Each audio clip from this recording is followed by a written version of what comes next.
When you look at certain photographs from the 1800s, something immediately catches your attention. Not the clothing, not the settings, but the proportions. In image after image, scattered across different collections and archives, figures appear that seem to dwarf everyone around them. These aren't isolated curiosities from a single photographer or region.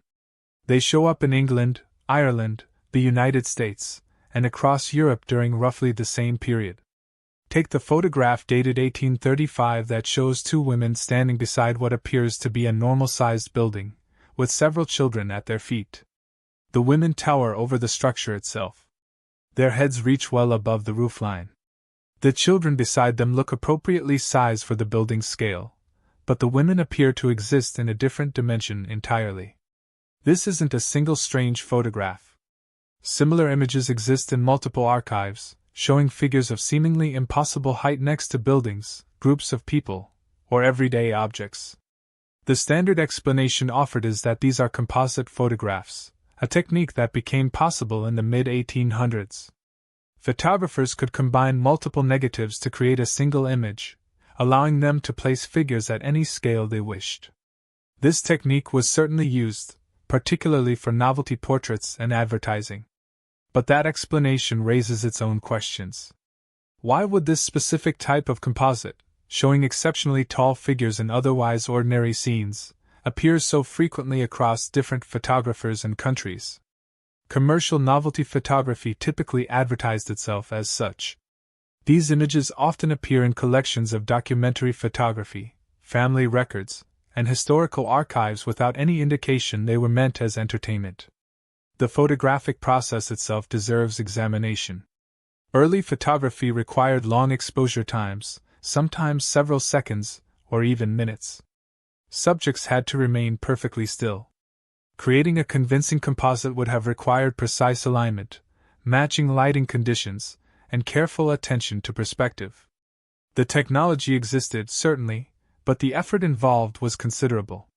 Each of these photographs would have represented significant time and skill to produce. What's more interesting is the consistency. The proportions in these images aren't random. The tall figures typically maintain realistic human proportions, just at a larger scale. Their features, posture, and clothing all appear normal. They don't look stretched or distorted. They look like people who simply happen to be much taller than those around them. If these were all deliberate composites created for effect, you might expect more variation, more obvious exaggeration, or clearer indications of their artificial nature. Some of these photographs include other details worth noting. Shadow directions match across all figures in the frame. Depth of field appears consistent. The grain and texture of the photographic plates show no obvious signs of manipulation. This doesn't prove these images are unaltered, but it does mean that if they are composites, they represent remarkably sophisticated work for the era. The distribution of these images is also notable. They aren't concentrated in one collection or attributed to a single photographer known for trick photography. They appear in provincial archives, family collections, and historical societies across different countries. Many carry no attribution at all, existing simply as parts of larger photographic records from the period. The lack of context around many of them makes assessment difficult. Without knowing who took them, where exactly they were taken, or for what purpose, we're left with the images themselves. Documentation from photographic studios of the era shows that composite work was typically reserved for specific commercial purposes: memorial portraits combining images of deceased family members, advertising imagery, or explicitly fantastical scenes. The cost and technical difficulty meant it wasn't done casually.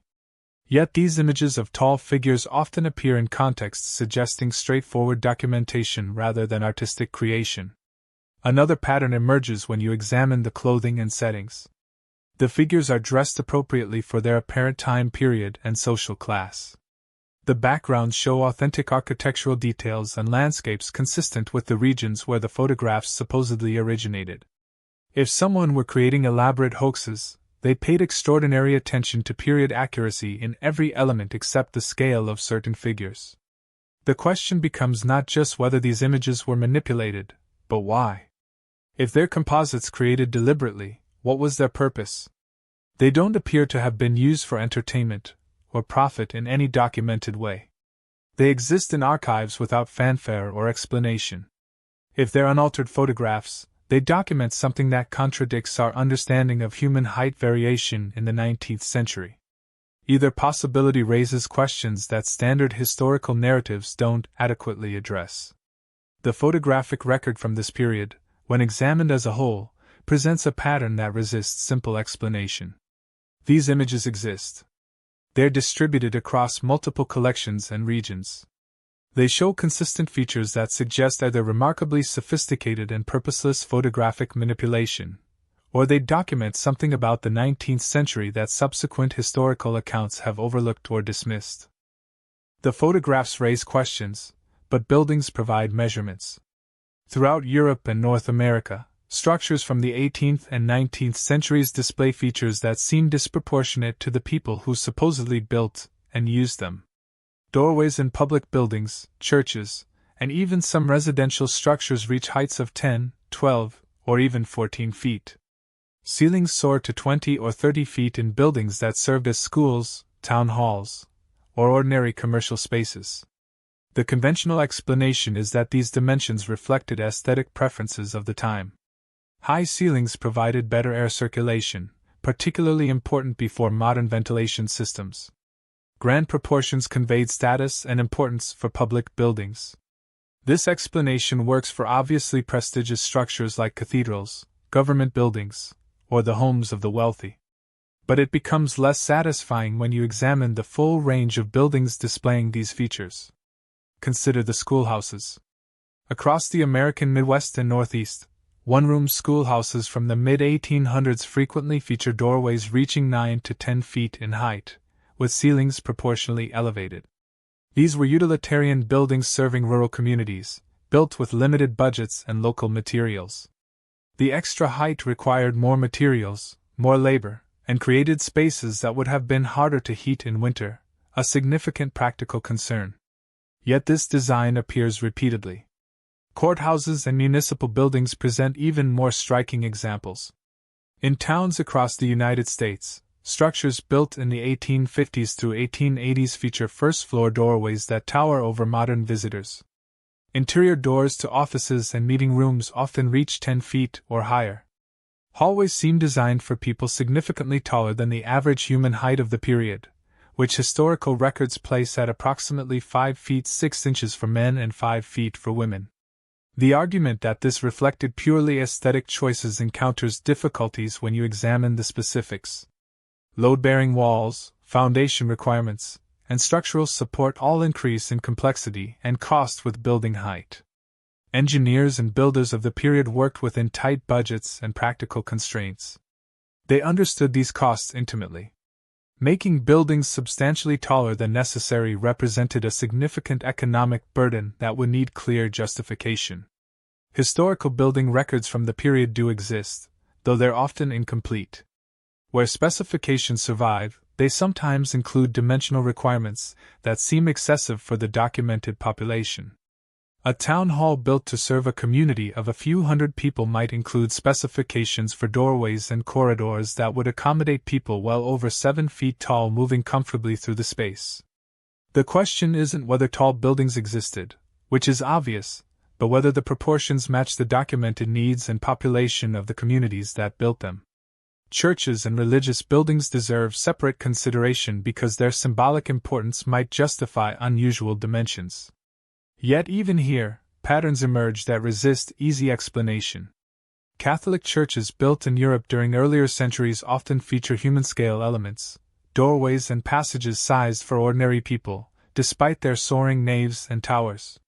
But structures built in the 1800s across multiple denominations frequently show consistent elevation of all human-scale elements, not just ceremonial or symbolic spaces. The windows present another measurable element. In many of these buildings, first-floor windows begin at heights that place the sill level well above the eye level of a person of average 19th century height. This might make sense for security in some contexts, but it appears in schools, libraries, and other buildings where natural light would have been valuable and security concerns minimal. The placement suggests either an indifference to practical lighting concerns or occupants tall enough that these windows would align naturally with their sight lines.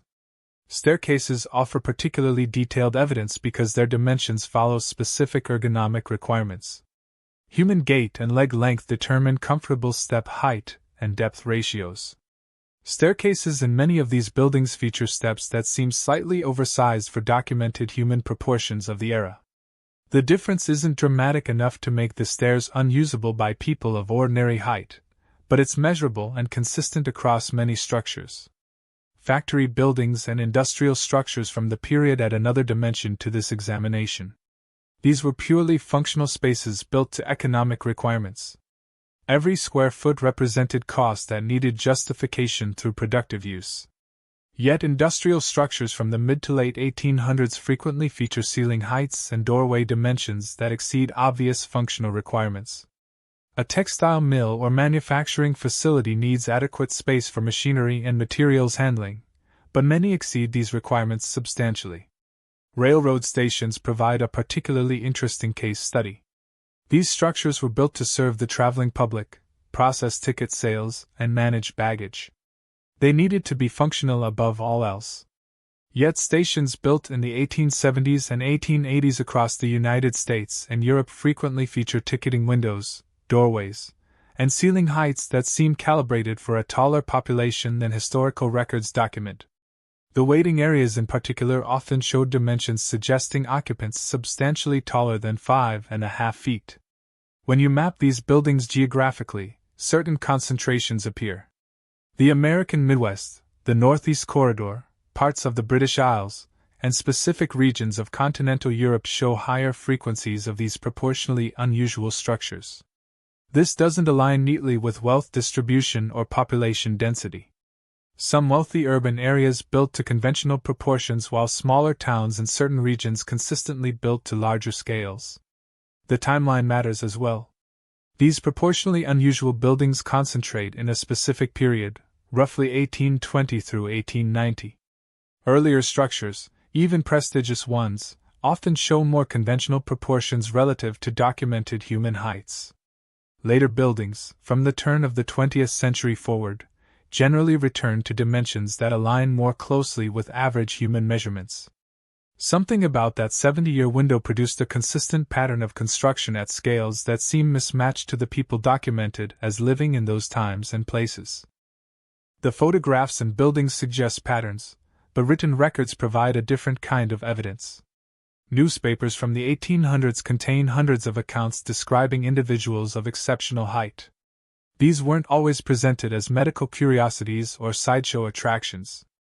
Many appeared as straightforward news items, death notices, or census records that mentioned height as a notable but not extraordinary characteristic. An 1868 newspaper from Kentucky reported the death of a local farmer, noting he stood 8 feet 2 inches tall and had worked his land until age 73. The article treated this as remarkable but not impossible, mentioning several other men in the county who exceeded 7.5 feet. No medical explanation was offered. The tone suggested the writer expected readers to accept such heights as unusual, but within the range of human variation. Similar accounts appear across regional newspapers throughout the century. A Vermont paper in 1842 described a family of 5 brothers, all exceeding 7 feet, who worked as loggers. An Illinois Gazette from 1871 mentioned a schoolteacher who required custom furniture because of her exceptional stature of 7 feet 4 inches. These reports lacked the sensational language typically used for circus performers or medical oddities. They read like standard biographical details, the kind of information newspapers routinely published about community members. Medical journals from the period provide another source of documentation. The American Journal of Medical Sciences published several case studies between 1840 and 1880 describing patients of exceptional height. What's notable is the frequency. These weren't presented as once-in-a-career phenomena but as unusual cases worth documenting. The journals described skeletal measurements, proportions, and in some cases, causes of death that had nothing to do with the patient's height. Several accounts specifically note that the individuals lived normal lifespans and experienced no apparent health complications from their stature. This conflicts with modern medical understanding of gigantism, which typically involves pituitary disorders that cause numerous health problems and shorten lifespans. The historical accounts describe tall individuals who worked physically demanding jobs, lived into their 70s or 80s, and functioned normally in their communities. Either medical science has fundamentally misunderstood how such conditions manifested in the past, or these accounts document something different from the pathological gigantism recognized today. Census records present their own complications.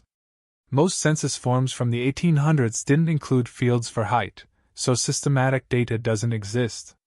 But where height was recorded, military records, prison intake forms, immigration documents, the distribution shows patterns worth examining. While the average height aligns with modern historical understanding, the number of individuals recorded at heights exceeding 7 feet appears disproportionately high compared to modern populations. Military records are particularly detailed because height requirements were standard for service. Confederate and Union Army records from the Civil War list thousands of soldiers. Among these, men exceeding 6 feet 6 inches appear with surprising frequency. Some regimental rosters list multiple soldiers over 7 feet. Modern populations of equivalent size would produce such heights far more rarely. Either recruitment specifically sought unusually tall men for reasons not documented in the records, or the population distribution differed from current patterns. Immigration records from Ellis Island and other ports of entry sometimes noted exceptional physical characteristics. Processing documents from the 1880s and 1890s include multiple entries for individuals described as exceptionally tall, or with specific heights listed above 7 feet. These weren't celebrities or notable figures. They were ordinary immigrants processed along with thousands of others. The notations suggest immigration officials encountered such heights regularly enough that they developed standard ways of documenting them. Museum collections contain physical evidence, though much of it has become controversial. The Smithsonian's records mention skeletal remains of exceptional size received during the late 1800s and early 1900s. Catalog entries describe specimens exceeding normal human proportions, some reportedly measuring over 8 feet when reconstructed. Many of these specimens no longer appear in accessible collections. The official explanation is that they were repatriated to Native American tribes under NAGPRA legislation, which is certainly true for many items. But gaps exist in the documentation about which specific specimens went where and when. Regional historical societies occasionally maintain records of local giants. A historical society in Ohio preserves letters and documents related to a man who reportedly stood 8 feet 7 inches and died in 1906. The collection includes photographs, clothing, and furniture built to his specifications. Similar collections exist in scattered locations, maintained by local historians who treat them as legitimate historical artifacts rather than hoaxes or anomalies. Newspaper archives reveal another pattern when examined systematically. Between 1820 and 1900, reports of exceptionally tall individuals appear most frequently in certain geographic regions. The Ohio River Valley, parts of upstate New York, and specific areas of the Midwest show concentrations of such reports. These regions also correlate with the areas showing the highest frequency of buildings with unusual proportions. The correlation isn't perfect, but it's measurable. Death certificates from the period sometimes include physical descriptions. In jurisdictions where this was standard practice, certificates from the mid-1800s include a notable number of individuals listed at heights that would be considered extremely rare today. A county in Pennsylvania shows 37 death certificates between 1860 and 1890 listing heights over 7 feet. The county's total population during this period averaged around 12,000 people. Modern populations of equivalent size might produce 1 or 2 individuals reaching such heights over a 30-year period.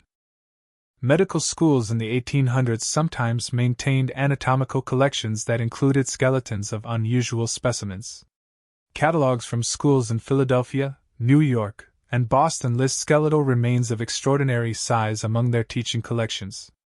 Most of these collections were dispersed or destroyed during the 20th century, as medical education methods changed.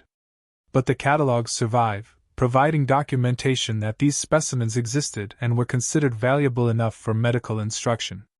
Private collections mentioned in estate records and auction catalogs occasionally included skeletal remains or preserved specimens of exceptional size.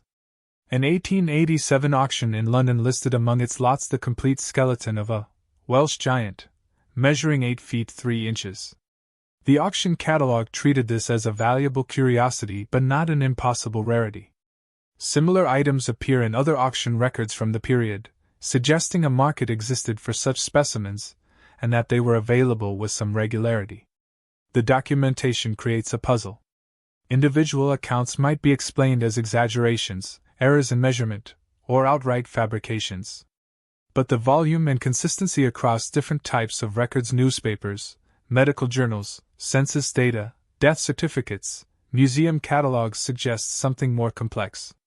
Either record-keeping standards were so poor that systematic errors occurred across multiple independent documentation systems, or the historical record genuinely reflects a different distribution of human heights than modern populations display. Understanding these patterns requires examining the broader context of the 19th century. Medical knowledge was advancing rapidly but remained limited compared to modern standards. Doctors understood some genetic conditions but lacked the diagnostic tools and theoretical framework available today. The pituitary gland's role in growth regulation wasn't fully understood until the early 20th century. Hormone therapy didn't exist.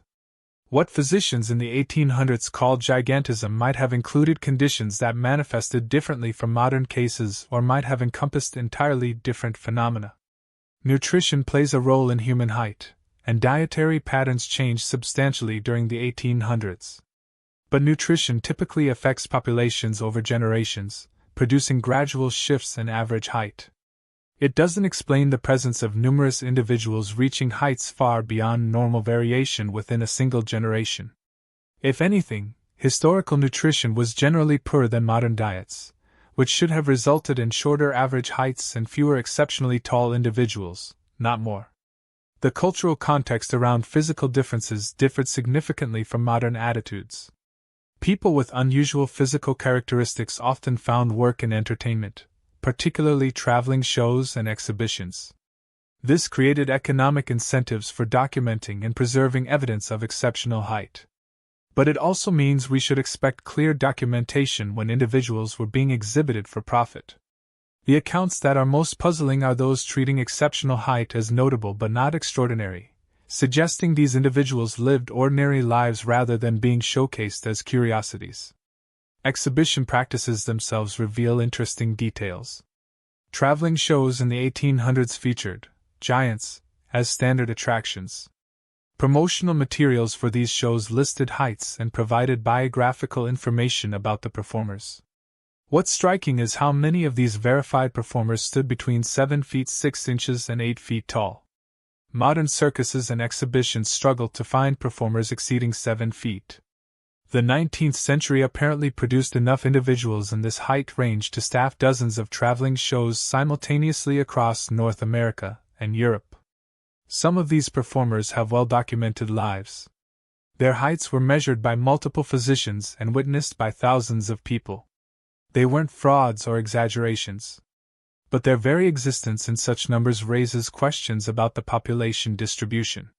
For every person tall enough to make a living in exhibition, logic suggests many more existed who simply lived ordinary lives without becoming famous. If a dozen verified 8-foot-tall individuals were touring professionally at any given time during the mid-1800s, how many more existed in the general population? Medical treatment for growth disorders was essentially non-existent in the 1800s. Modern medicine can sometimes intervene in cases of pituitary tumors or hormonal imbalances, limiting excessive growth. In the 19th century, such conditions would have progressed unchecked. This might explain why more individuals reached exceptional heights than compared to now. But it doesn't explain why they apparently lived longer, healthier lives than modern medical understanding would predict for untreated gigantism. The social infrastructure of the period matters as well. Many communities were smaller and more isolated than modern towns. Extended families often lived in the same area for generations. If genetic factors predisposed certain family lines to exceptional height, those traits might have concentrated in specific regions, explaining the geographic clustering of accounts. Intermarriage within relatively small communities could have amplified genetic tendencies that would be diluted in larger, more mobile modern populations. Transportation and communication limitations meant that regional variations could be more pronounced. A community where unusually tall individuals were common might not have seemed anomalous to its residents. Only when outsiders visited or when residents traveled would the difference become apparent. This could explain why some newspaper accounts treat exceptional height as remarkable but not shocking, while accounts from other regions present the same heights as extraordinary.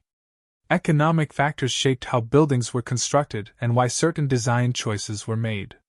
Labor costs in the 1800s were different from today. In many regions, particularly those being newly settled, labor was relatively inexpensive compared to materials. This might have made it economically feasible to build larger structures even for modest purposes. But this explanation still doesn't account for why the extra size manifested in human-scale elements like doorways and stairs rather than just overall building volume. The period between 1820 and 1890 marked significant transitions in American and European society. Industrialization accelerated. Populations shifted from rural to urban areas. Immigration brought people from diverse backgrounds into closer contact. These changes affected many aspects of life, but connecting them directly to patterns in human height or architectural proportions remains speculative. The correlation exists, but causation is unclear. What's certain is that something about this period produced a documented pattern that doesn't align neatly with modern understanding. Whether that pattern reflects actual differences in human physical characteristics, systematic errors in historical record-keeping, cultural factors that led to consistent exaggeration, or something else entirely remains an open question. The evidence exists. The explanations offered so far address individual pieces but struggle to account for the full range of documentation across photographs, buildings, and written records. The evidence presented here doesn't lead to a single clear conclusion. That's not a failure of analysis but rather an accurate reflection of what the historical record actually shows. We have photographs that appear to document impossibly tall individuals, buildings designed for people larger than those documented in census records, and written accounts describing heights that modern medicine considers extremely rare occurring with surprising frequency. Each category of evidence has possible conventional explanations, but those explanations become less satisfying when you consider all the evidence together. The composite photography explanation works for individual images but struggles to account for why such composites would be created repeatedly across different photographers, regions, and decades without clear commercial purpose. The aesthetic preference explanation for architectural proportions makes sense for prestigious buildings but becomes strained when applied to utilitarian structures like rural schoolhouses and small-town railroad stations. The exaggeration explanation for written accounts might apply to some newspaper reports but doesn't easily dismiss medical journal articles, military records, and death certificates that had practical reasons to record accurate measurements. What we're left with is a pattern that appears consistently across multiple types of evidence from roughly 1820 to 1890. This pattern then fades. Buildings constructed after 1900 generally return to proportions more closely aligned with documented human measurements. Photographs from the early 20th century rarely show the scale discrepancies common in earlier images. Written accounts of exceptional height become less frequent, and, when they do appear, more clearly associated with diagnosed medical conditions. Several possibilities could explain this pattern. One is that record-keeping and photographic standards were simply poor during the earlier period, leading to systematic errors and exaggerations that later professionalization corrected. This is plausible and would align with known improvements in medical documentation, census methodology, and photographic techniques. But it requires accepting that these errors occurred in remarkably consistent ways across independent systems of documentation. Another possibility is that genetic factors present in 19th century populations diminished in the 20th century due to changing marriage patterns, increased population mobility, and other social factors. Isolated communities with concentrations of height-related genetic traits would have broken up as transportation improved and populations became more mobile. This could explain the geographic clustering and the subsequent disappearance of the pattern. But it requires assuming the presence of such genetic concentrations without clear evidence for what would have caused them in the first place. A third possibility is that environmental factors present in the 19th century affected human growth in ways we don't fully understand. Dietary changes, environmental exposures, or other factors might have produced growth patterns different from those seen today. This is speculative and would require evidence of specific environmental factors that could produce such effects, which current research hasn't identified.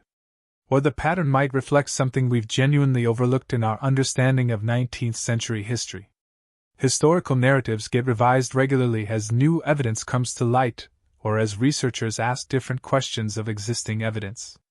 The physical remains, photographic record, and documentary evidence from this period exist in archives and collections. They're available for examination. Perhaps future researchers with different perspectives or methodologies will find explanations that current frameworks haven't considered. What's important is that the questions remain legitimate even if the answers are uncertain. Asking why so many buildings from a specific period show unusual proportions isn't conspiracy thinking. It's basic historical inquiry. Examining why photographic collections contain repeated examples of similar anomalies isn't rejecting photographic expertise. It's asking what those photographs actually document. Looking at the full range of written records describing exceptional heights and asking whether they reflect reality, exaggeration, or something in between is how historians should approach primary sources. The alternative history communities have embraced this topic, often drawing conclusions that go far beyond what the evidence supports. Some claim these patterns prove the existence of a lost civilization or hidden history. Those interpretations may be premature, but the underlying observation that something unusual appears in the historical record from this period isn't automatically invalid just because some have drawn questionable conclusions from it. Academic historians have generally avoided this topic, perhaps because of its association with fringe theories or because the evidence doesn't fit easily into established narratives. But avoiding difficult questions because they're uncomfortable, or because others have misused them, isn't good historical practice.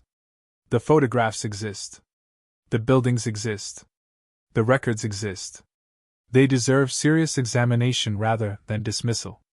What this examination shows is that our understanding of the 19th century, particularly the period between 1820 and 1890, may be incomplete in specific ways. Whether that incompleteness reflects gaps in our evidence, errors in historical documentation, or genuine phenomena we haven't adequately explained remains to be determined.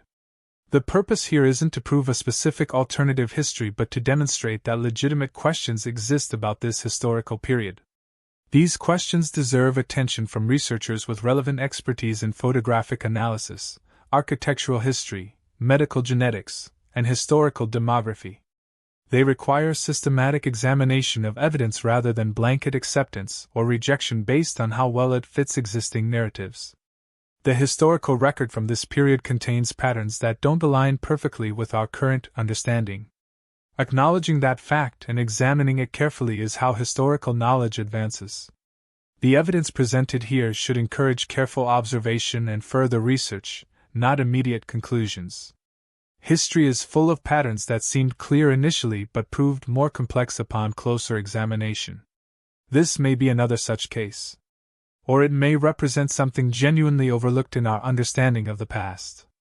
Either way, the question remains worth asking.